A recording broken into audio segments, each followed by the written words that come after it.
iets moet doen. Verstaan? Het lijkt me wel als lijkt nou Hollywood of dan. Als je Hollywood, verstaan? Ja. Dat is ons leven, dat is ons brood. Daar is niet alle leven op alle brood. Die water die achter mij, die blauw water. Daar zal ik werken tot de lente van daar. Daar zal ik doodgaan.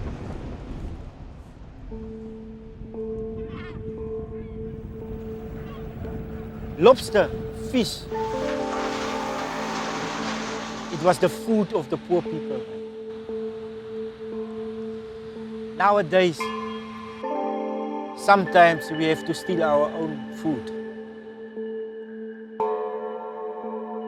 When news broke that crayfish stock's in trouble, it definitely put a dark cloud over the community. Small-scale fishers in South Africa, they're in crisis, they're grieving. They stigmatize our small-scale fishers as poachers. We had to fight to be recognized. The poaching component has got virtually out of control. It is big business among criminal gangs. It's greediness, and the one who suffers as a result of their greediness is the small-scale fishers. It's something that needs to be addressed because it's not going to go away. Vandag vang ek kreef, ek kan dit nie bekostig nie. Maar destyds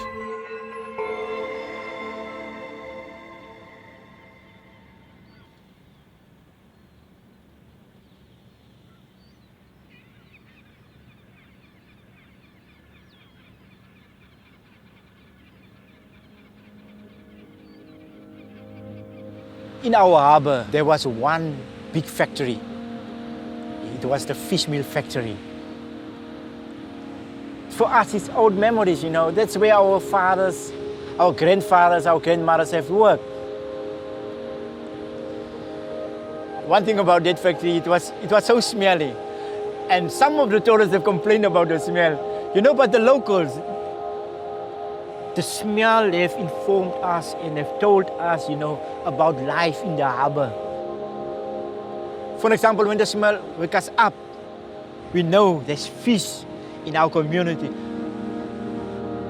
We know very soon the big fish will come, the snook will come. The smell tells us that. And we can go down, you know, to the factory, looking at the boats coming in, full of fish.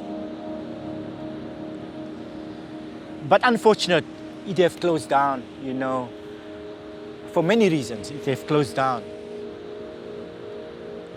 And they've changed now to a potato factory. But here have changed. Here have changed.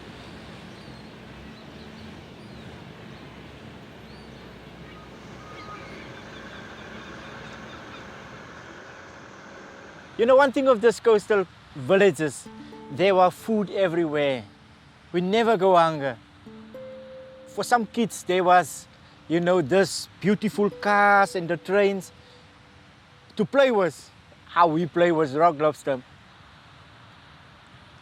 I never thought of, you know, my food as an export, a prime export. For me, it was just, if I'm hungry, I'm go catch some and I eat some.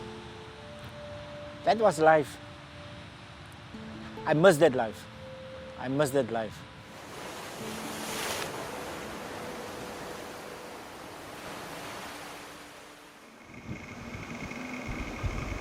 I'm going to be talking to somebody from the WWF's SASSI program, a Sustainable Seafood Program, Pavitre Pillay, about the fact, good morning Pavitre, that the West Coast rock lobster is now a red-listed species. Absolutely, John, and it's rather unfortunate assessment throws it smack bang in the very red category. And what that means is please, please don't buy it, don't eat it, don't dry it, don't catch it, because it's in serious, serious trouble. There's some really critical conservation concerns around the species. And not just the species. I mean, a lot of rock lobster is caught by what we call small-scale fishers.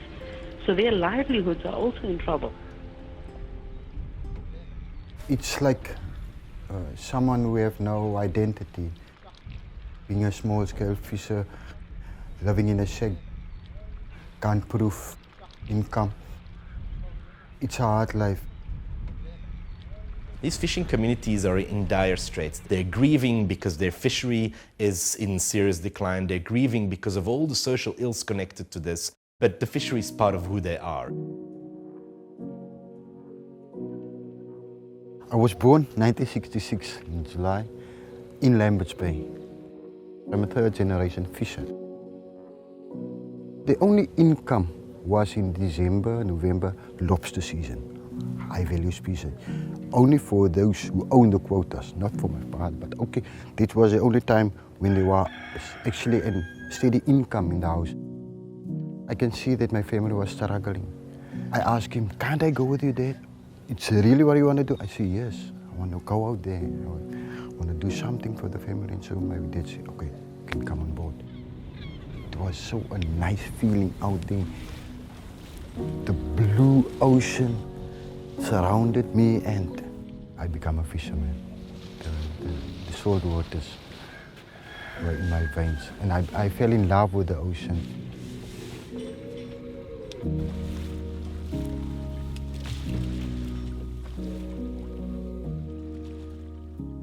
When we move in on this plot, the first thing I have to do is build this one, because I'm familiar with the shacks. But this time it's not for people to stay in or to sleep in. It's not a shelter for humans, but a shelter for my tools. It's a bit rough because the kids use it for their old toys, but as you can see, hoop nets. And yeah, this is my boat.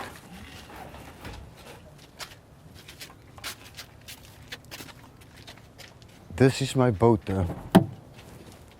my source of income, the one that feeds my children. Môre boete, lekker geslaap.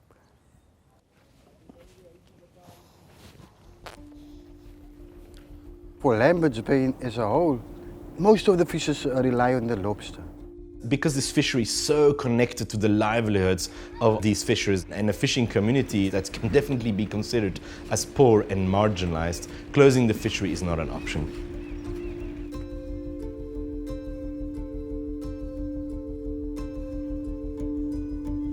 What happened with West Coast rock lobster is much of the damage was actually done 50 years ago. It was very heavy commercial exploitation in the 50s and 60s. That's what pulled the population way down. We've been down to just a few percent of the abundance that we had historically. While we've been trying to get the population up from this 2%, in the last couple of decades, the poaching component has got virtually out of control. For this season, we anticipate poached catch will be almost double what is allowed legally. It is now big business among criminal gangs. It's a high-value commodity, and high-value commodities, unfortunately, more often than not, attract high levels of what we call IUU fishing, so illegal, unreported, unregulated fishing activity. The IUU component of West Coast rock lobster fishery in South Africa is substantial. That's the single most acute problem in this fishery which we need to tackle. When you kind of deconstruct it, it's along that continuum. You have a small-scale subsistence fisher who won't stick to his or her permit because they just need to put food on the table. There's that component. But what we have in the South African lobster fishery coming from our Abalobi fishery is an organized poaching setup with lots of different players harvesting a large amount of lobster illegally. There's guys who come in with drugs and encourage the youth to go to sea and poach some lobster just for drugs, and they making big money. And the issue is in this particular fishery that not only goes into an opaque, undocumented market, a lot of that product actually ends up in formal markets, product being exported out of South Africa that's illegal, but through a formal channel, which is hugely surprising. Why we are concerned is we don't have any hold at the moment on the amount of illegal lobster that is being taken up in the local market. The pearly, the abalone, the nets get tighter on that abalone poaches. So their focus changed to the lobster. And so they target the West Coast where the lobster stays in.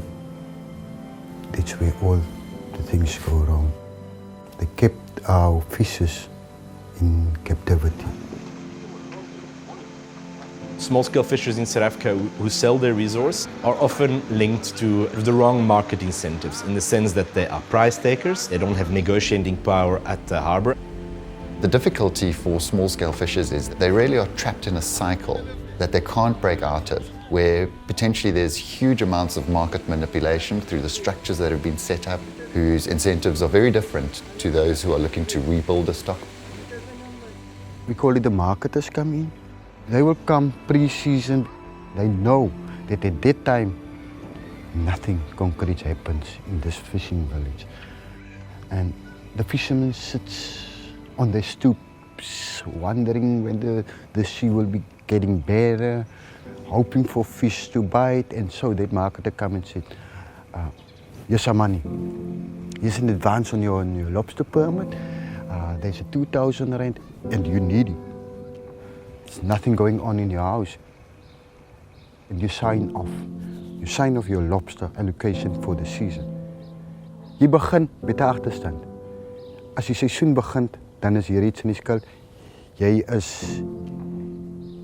It's not your lobster anymore. It's not your allocation anymore. It's the market.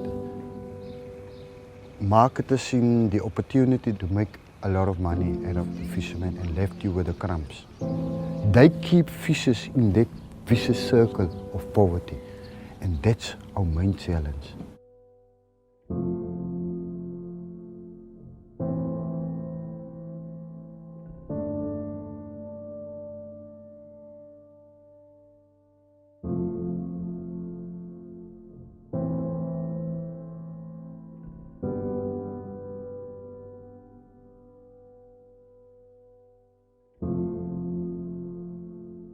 Yet there is technology available to really try and break out of the cycle, to showcase that there is potentially a different way to do this. And that's what we at Abalobi have obsessed about for the longest time. How do we engage with these fishing communities? How do we make sure that the market and the fishing communities connect with one another to really craft and articulate a journey towards sustainability? If we want to tackle this, we need to bring in traceability and transparency in this fishery and the supply chain. We are able to now pilot that in a really difficult fishery like the West Coast rock lobster fishery.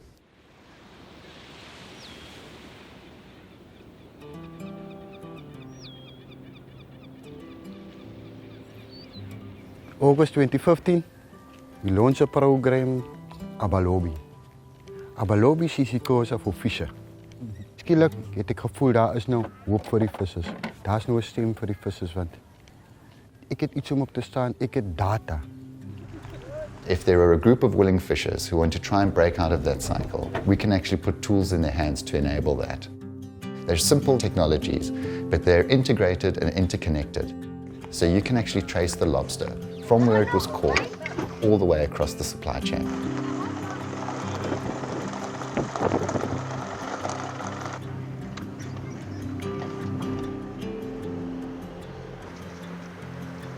This is a tracking device. I put it on the boat. Whenever I'm in danger or get lost at sea in this mist, there is someone who has my location who can guide me. But then it also offers the benefit of being a tracking tool. The West Coast rock lobster is harvested in certain zones. Being able to verify fishing in your allocated zone is important. My grandfather was a fisher and also my father, so I'm a third generation fisher. Most of what I know about the sea, my dad taught me. I believe the indigenous knowledge of the fishers, That's what guides you.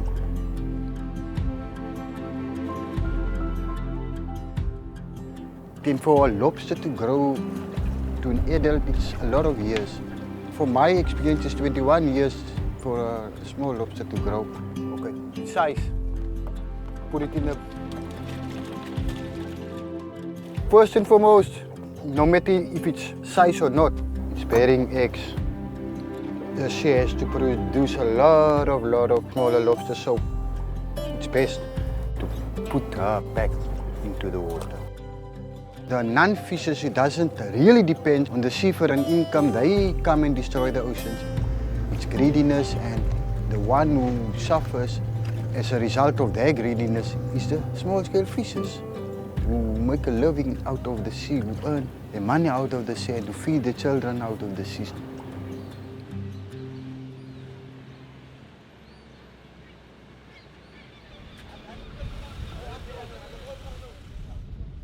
Once the West Coast rock lobster is landed, at the landing site, it is critically important on that day and at that time to record what it is that you actually harvested.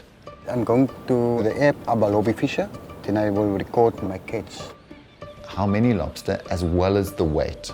We've developed the Abalobi monitor tool, and quite often this is used to verify or as an additional data stream to that coming from the Abalobi fisher. From a chef perspective, we've developed the Abalobi marketplace, which is really their window into a small-scale fishing community.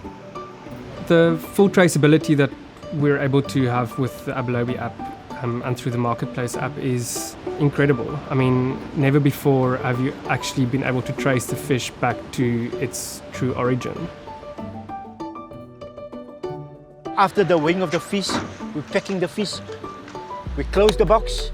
I take a picture of a special barcode and we seal it. They've got an individual tag on it. So at any point you can link that cooler box that's transporting that West Coast rock lobster with a unique tag to the unique ID of the fisher log that was generated by the fisher that went out to sea. I accept the new job. Tracking where the vehicle went is equally as important, making sure that you can get the fish from where it was landed to the chef in the shortest possible time. But also making sure that there is nothing in the track that's potentially suspicious. A beautiful, neat cooler box of crayfish arrives, packed on ice, fresher than you could ever get from any traditional supplier. Once the chef has unpacked the box, counted the lobster, weighed the lobster, verified that it correlates with all the other information. And he will look at the box, look at the barcode, and then he will sign off as receiving the box that was loaded at the harbour. You get a link in the app to pay. You can exactly see what amount actually goes to the fisherman for his beautiful product that he's delivered to you. And that's really heartwarming to know that he's being rewarded fairly for the beautiful product that he's delivered. But then it doesn't end there. The chef's order code is then linked to a QR code, which he can present to his patrons, which is dynamic. The client that eats the lobster in the restaurant scan the QR code and you can see who gets the lobster. The minute they open it and they read the story, their faces light up. They'll tell me like, oh, we just sent the guy a message to saying the fish was amazing. You can thank the fisher for that directly. Basically send a message to the fisher and their community to say, you know what, you're visible to me as an end consumer. I know a little bit about you, I know a little bit about your community, and I know how important it is to you to harvest and celebrate this West Coast rock lobster. Yeah, I receive lots of messages from happy customers. It's only compliments. Make me blush.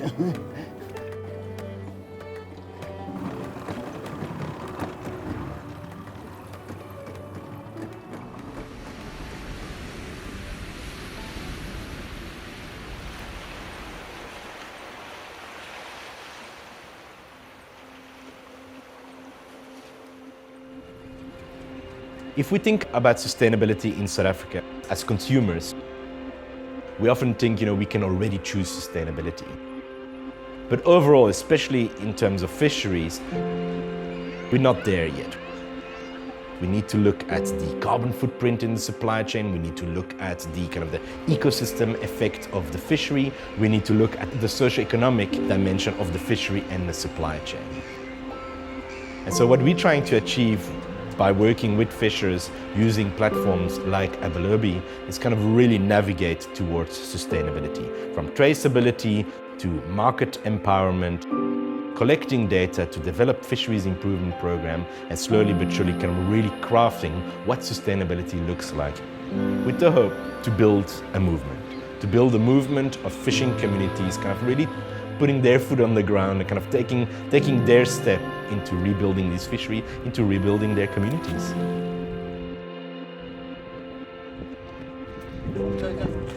I believe in the cliche that says good things come to those who wait, and sustainability for me is key. I stay nearly my entire life in a shack. I can't provide a pay slip. I do have an income, but I can't prove my income. And Abalobi gives me that security. Abalobi says you can create your own pay slip. You can have a sustainable income. You know that in Lemons Bay, because of Abalobi, we've got the only running small-scale fishing office in the Western Cape, where people sit around on a monthly basis and they discuss the data that they've collected. Fishers discuss the impact of climate change on their livelihoods. Abalobi is a tool, allow them to collect data, and that data that they collect have empowered them to being their own voice. Ek hoop die res van die vissermanne wat nou nog wag vir hulle geld, sal hierna toe kom om hulle se kreef in die nuwe jaar by Abalobi af te lei. Through Abalobi, I can feel that I am moving somewhere. Ek is meer in die vicious circle of poverty, and it's one of the challenges to try and reform fishers in the sense that they can take responsibility for the species and responsibility of their own life, and to put themselves in control. It all starts with the small West Coast rock lobster pilot. 4 or 5 willing fishers, a few willing chefs. Let's step outside of the norm and see if we can test something that can actually break cycles which have been entrenched and are driving this fishery potentially towards collapse. And we need to do that now. I can understand the concern in the consumer's mind, especially thinking of something at the verge of collapse or extinction, but it's not a case of making a blanket call. It needs a different approach. One needs to look at it in small pockets instead of one big problem with one solution. And that's what I think Abalobi is doing brilliantly. Acceptance by the local market that they are going to only take lobsters, in this case, which can be traced back to legal operations. We do have the beginnings of a process which hopefully can get the poaching under control. So when you get a lobster, whether it's being consumed locally or whether it's exported, you can be sure of where it came from and that the source it came from is legal. Traceability is kind of the precursor to sustainability. Small-scale fishers in South Africa using Abalobi are engaging and embracing traceability, are really kind of taking that traceability concept into their supply chain. All of this happens within kind of a very rigid data framework that allows for reconciliation, that allows for mass balance. It allows for us to really make sure that there's no opportunity for illegal lobster to enter these supply chains. We need to scale that, of course. We need to scale that, and we need to work with many fishing communities along the coastline to really own these platforms and use their own version of it to kind of address their own challenges.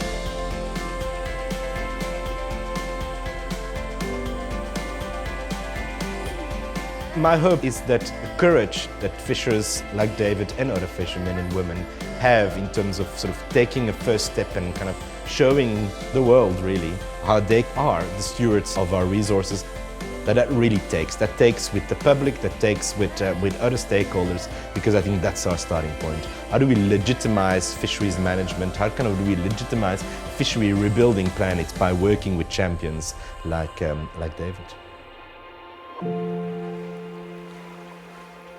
I believe that we, as small-scale fishers, all of us, are the custodians of the ocean.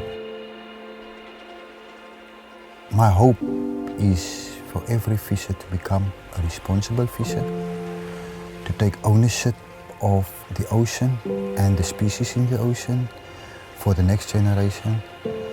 And I strongly believe that Abalobi, as a tool, we can achieve it